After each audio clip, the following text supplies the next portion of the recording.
بے حیائی سے تو اللہ تعالیٰ کو اتنی نفرت ہے، اتنی نفرت ہے، اللہ تعالیٰ نے ایک بے حیا قوم کا واقعہ قرآن میں سنایا ہے، ایک بے حیا قوم کا واقعہ قرآن میں سنایا ہے۔ بے حیا قومیں بہت ہوئیں اور وہ ہلاک ہوئیں، برباد ہوئیں، لیکن اللہ تعالیٰ بے حیاؤں کا تذکرہ بھی پسند نہیں کرتے، بے حیاؤں کا، بے غیرتوں کا تذکرہ بھی اللہ پسند نہیں کرتے۔ صرف نمونے کے طور پہ اللہ تعالیٰ نے ایک بے غیرت اور بے حیا قوم کا واقعہ ہمیں سنایا تاکہ قیامت تک کے لوگ بے حیائی سے باز رہیں، بے غیرتی سے باز رہیں، اور وہ قوم حضرت لوط علیہ السلام کی قوم تھی۔ لوط علیہ السلام نے ان کو بہت سمجھایا لیکن وہ باز ہی نہیں آتے تھے۔ ان کو اللہ نے ایسے ہلاک کیا، ایسے ہلاک کیا، اتنے برے طریقے سے ان کو ہلاک کیا کہ جس سے اندازہ ہوتا ہے کہ اللہ تعالیٰ کو یہ کام، یہ بے حیائی اور یہ فحاشی سے کتنی نفرت ہے۔ بستیوں کو ہلاک کرنے کے لیے ایک فرشتے کو اللہ بھیجتے تھے، ایک فرشتے کو بھیجتے تھے۔ قوم سمود کو ہلاک کرنے کے لیے ایک فرشتہ آیا، چیخ ماری، ساری قوم ہلاک ہو گئی، کلیجے پھٹ گئے۔ ان کو ہلاک کرنے کے لیے اللہ نے 4 فرشتے بھیجے، جبریل علیہ السلام، میکائیل علیہ السلام، اسرافیل علیہ السلام، اسرائیل علیہ السلام، 4 فرشتے اللہ نے بھیجے ان کو ہلاک کرنے کے لیے۔ فرشتے نے اس پوری بستی کو جڑ سے یوں اٹھایا اور اسے اوپر لے گئے، یہاں تک کہ ان کے مرغوں کی اذانیں آسمان کے فرشتوں نے سنی اور وہاں سے پٹخ کر ان کو زمین پہ پھینکا اور پھر ان پہ پتھر برسائے گئے۔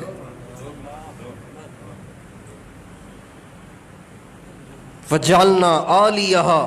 سَافِلَهَا وَأَمْطَرْنَا عَلَيْهَا حِجَارَةً مِّن سِجِّيلٍ، اوپر کو نیچے کر دیا اور نیچے کو اوپر کر دیا، اس کو تہو بالا کر کے تہس نہس کر دیا اور اوپر پتھر بھی برسا دیے، اور یہ بتا دیا کہ بے حیا نہ بننا، بے حیا نہ بننا، بے حیا نہ بننا، شرمگاہ کا استعمال غلط نہ کرنا،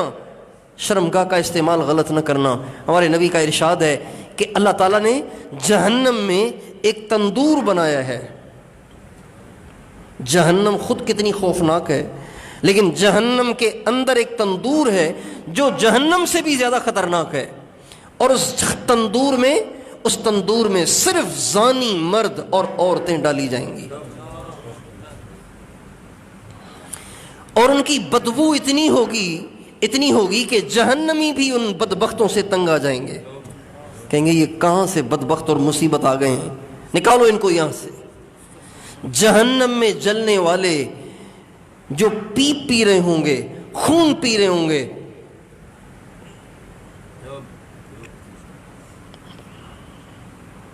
وہ بھی کہیں گے کہ ان کی بدبو سے ہم بڑے تنگ ہیں، اور وہ زانی مرد ہوں گے اور عورتیں ہوں گی۔ فحاشی اللہ کو اتنی ناپسند ہے کہ اللہ تعالیٰ نے فحاشی سے نہیں روکا، بلکہ فحاشی کے قریب جانے سے بھی روکا ہے۔ اللہ تعالیٰ یہ نہیں کہتے قرآن میں وَلَا تَزْنُوا، زنا نہ کرنا، وَلَا تَزْنُوا، زنا نہ کرنا، بلکہ فرماتے ہیں وَلَا تَقْرَبُوا الزِّنَا، وَلَا تَقْرَبُوا الزِّنَا إِنَّهُ كَانَ فَاحِشَةً وَسَاءَ سَبِيلًا، زنا کے قریب بھی نہ جانا، زنا کے قریب بھی نہ جانا، وہ اسباب بھی اختیار نہ کرنا کہ